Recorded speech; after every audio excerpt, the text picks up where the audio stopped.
কণ্ঠ থামে না। কিছু আওয়াজ থাকে যা অস্ত্রের থেকেও তীব্র, যা শত্রুর ঘুম কেড়ে নেয়। ইসরায়েল জানে কিভাবে পরমাণু গবেষণাগার উড়িয়ে দিতে হয়, জানে ড্রোন দিয়ে ঘুমন্ত শত্রুকে ঘায়েল করতে, কিন্তু সে জানে না টেলিভিশন ভবনে হামলা করার নোটিশ দিলেও কেন এই নারী সেখান থেকে নড়েন না। তাদের বিধ্বংসী মিসাইল অ্যাটাকের ১.৫ ঘন্টা পরে কিভাবে আবার উপস্থাপনা শুরু করতে পারে কেউ, কিভাবে এসব প্রতিরোধের মুখ বন্ধ করতে হয়। সাহার ইমামির মুখ বন্ধ করা যায় না, কারণ তার কণ্ঠ একা নয়, তার সঙ্গে জড়িত আছে এক জাতির আত্মা। এটা যে শুধু সাহারের কণ্ঠ তা নয়, এটা ১,০০০ বছরের পারস্য সাহিত্যের ধ্বনি, এটা কারবালার প্রান্তরে উচ্চারিত সেই হায় হোসেন ধ্বনি, যা শুধু ইতিহাস নয়, অস্তিত্বের অংশ। সাহারার কণ্ঠ সেই পারস্যের ইতিহাস থেকে উঠে আসা এক বিদ্রোহী আওয়াজ, যা কেবল সংবাদ পড়ে না, মানুষকে জাগিয়ে তোলে। তাই ইসরায়েল ইরানের জেনারেলদের টার্গেট করে, পারমাণবিক সাইটে হামলা করে, কিন্তু সাহার ইমামিকে টার্গেট করা তাদের পক্ষে সম্ভব নয়, কারণ সে একজন সেনা নয়, সে একজন জাতির প্রতিচ্ছবি। এক মিসাইল একজন সৈনিককে মেরে ফেলতে পারে,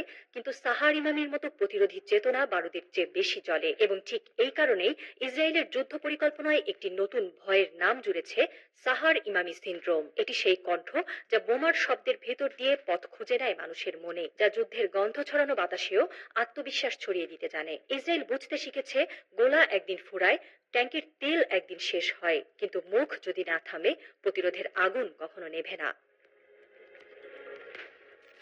রাষ্ট্রীয় টেলিভিশনের সম্প্রচার যখন বন্ধ হওয়ার পথে, তখনও সাহার থেমে যাননি। তার কণ্ঠ ছড়িয়ে পড়েছে YouTube live, Instagram story, Telegram চ্যানেলে। এক মুহূর্তের মধ্যে সাহার ইমামি হয়ে উঠেছেন যুদ্ধমুখর ইরানের প্রতীক। কেউ কেউ বলছেন তিনি আধুনিক যুগের ফাতেমা, কেউ বলছে মিসাইলের শহরে আগুনের ফুল। যুদ্ধক্ষেত্রের সামনে এই মাইক্রোফোন কি এতটাই শক্তিশালী? হ্যাঁ, যদি হাতে থাকে সাহার ইমামির মতো একজন নারীর কণ্ঠ।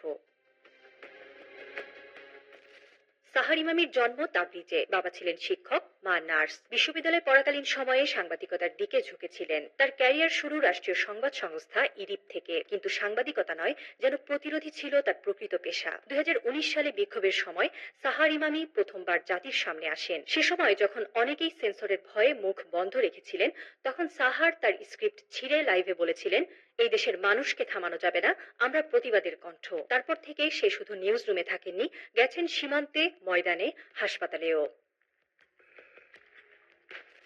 ইরানে নারীরা শুধু হিজাব পরে না, তারা রক্তের নিচে ইতিহাস বয়ে আনে। সাহার ইমামি সেই ইতিহাসের এক প্রবাহ। অনেকেই বলে সে রাষ্ট্রের মুখপাত্র, কিন্তু বাস্তবে সে রাষ্ট্রেরও ঊর্ধ্বে, এক জাতির আবেগ, বিশ্বাস ও অস্তিত্বের প্রতিনিধি। আন্তর্জাতিক মিডিয়া যখন ইরানকে দোষারোপ করে, তখন সাহার ইমামি বলে, তোমরা আমাদের ইতিহাস জানো না, আমাদের বুকের হিম্মত দেখনি। ইসরায়েলের সামরিক গোয়েন্দা সংস্থার একটি রিপোর্টে বলা হয়েছিল, ইরানকে সামরিকভাবে পরাজিত করা সম্ভব, কিন্তু তাদের জাতীয় চেতনাকে ভাঙা অসম্ভব, কারণ তাদের প্রতিটি ঘরে সাহার ইমামির মতো কেউ না কেউ আছে। এই রিপোর্ট ফাঁস হয়নি, কিন্তু বিশ্লেষকরা জানেন, যুদ্ধ কখনো শুধু গোলায় হয় না, হয় মননে। প্রতিরোধ তখনই চূড়ান্ত পর্যায়ে পৌঁছে, যখন সে কেবল রণাঙ্গনে নয়, চেতনায় জ্বলে। সাহার ইমামি সেই চেতনার আগুন, যার তাপ বন্দুকের নলের চেয়েও গভীর। ইরান মানে পারস্য।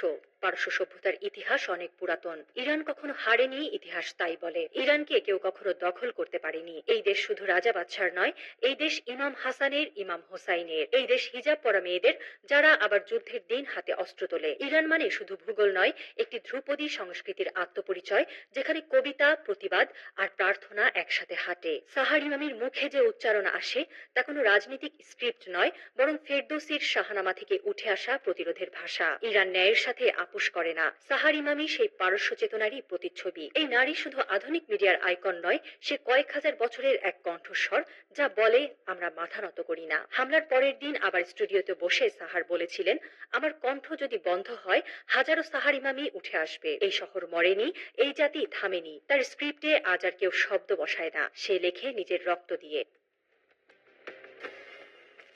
সাইরেন আবারও বেজেছে। তেহরানের আকাশে আবারও অন্ধকার, কিন্তু এবার শহর জানে, সাহার একা না, ক্যামেরার পেছনে আছে লাখো কণ্ঠ। প্রতিটি বাড়িতে এখন এক একটি নিউজ ডেস্ক। এই নারী শুধু সংবাদ পাঠিকা নন, তিনি ইতিহাস, তিনি প্রতিরোধ, তিনি ইরান। আর এজন্যই ইরান কখনো হারে না। যুদ্ধের শেষে যখন ধুলোমাখা শহরের আকাশে সূর্য ওঠে, তখন একটা কণ্ঠ শোনা যায়, সাহার ইমামির মতো নারীদের দৃপ্ত সাহসী, একটা দেশকে বাঁচিয়ে রাখে। ইসরায়েলি গোয়েন্দা সংস্থা মোসাদ নানা অপকর্মের জন্য পুরো বিশ্বে এটি ঘৃণিত নাম।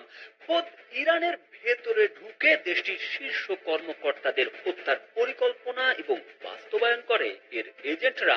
সংস্থাটির এজেন্টরা এর আগেও ইরানে অবস্থানরত ফিলিস্তিনের স্বাধীনতাকামী সংগঠনের রাজনৈতিক প্রধান ইসমাইল হানিয়াকে হত্যা করে।